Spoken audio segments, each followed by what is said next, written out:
Million people received their bachelor's degrees last year, and the majority of them had jobs within 9 months of graduating, according to the Bureau of Labor Statistics. So to break down how this year's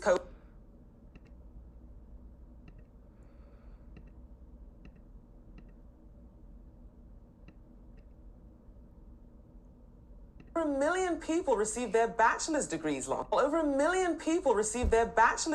last year, and the majority of them had jobs within 9 months of graduating, according to the Bureau of Labor Statistics. So to break down how this year's cohort of college grads can land their dream jobs, Fran Berrick, Spearmint Coaching CEO, is here. Thank you for joining me this morning. So, people are graduating, they're wide-eyed and looking at this job market here. There's still a tight labor market here.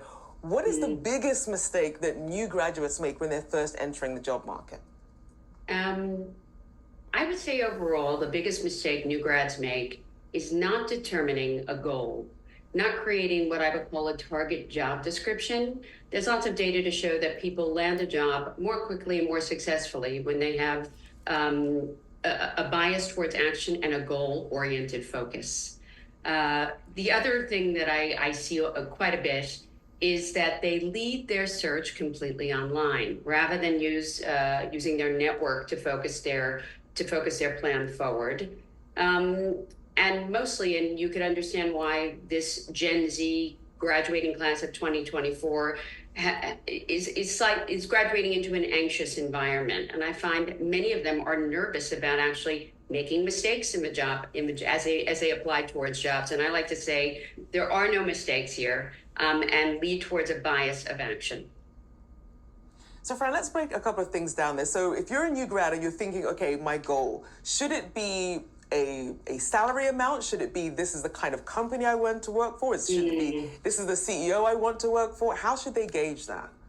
Right. Well, hopefully, like your last guest mentioned, the work experience or academic experience they've had in college will have led them to understand what I call their unique operating system, their strengths and innate strengths and skills and experience, and what that may lead up to and look like in the world of work. Most universities have great resources in college career centers. So if you don't understand what your playlist would look like, in the actual job market, I would suggest that you use your resources to identify what that might look like as an end result, if that makes sense. That does make sense. And something else that you touched on was networking. A lot of people, when they're fresh out of college, the first thing they do is perhaps, email people on LinkedIn, trying to get a mentor. What are some of the ways they should really think about networking if they feel like they really don't know anybody in the industry they want to enter? I think networking, there's two things. I find for my clients, once they have an understanding, Rachelle, of what I would call their elevator pitch is, what their professional value proposition is, the whole concept of networking gets a whole lot easier because they understand what it is that they're talking about when they present themselves.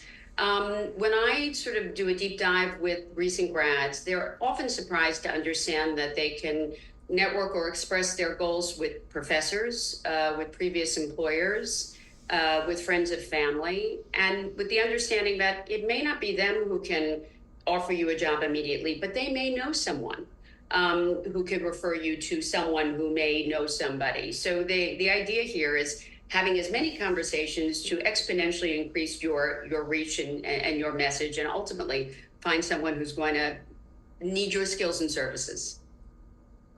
And you mentioned this about sort of some of the offline things that people aren't doing and they're just sort of focusing on an online search.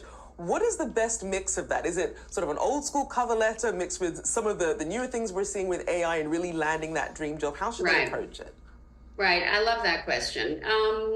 I think AI is a great tool, but there is lots of data now to show that one of the quickest, most advanced ways of actually landing a job is to take your resume off that algorithmic, hamster wheel and get in front of a real set of eyeballs, a real person in HR and hiring. You do that through warm contact. So, for example, the blend I like to use is if my clients or anybody listening has a target list of top 20 companies that they would love to work for. Obviously, you should be applying to every role you see online, but you should also be working on your LinkedIn contact list or your network contact list. So when a job comes up at Amazon, Google, and the advertising agency of your dreams, somewhere in healthcare, you're already in the mix. You know somebody who could maybe even make a referral fee by recommending you, through HR contacts.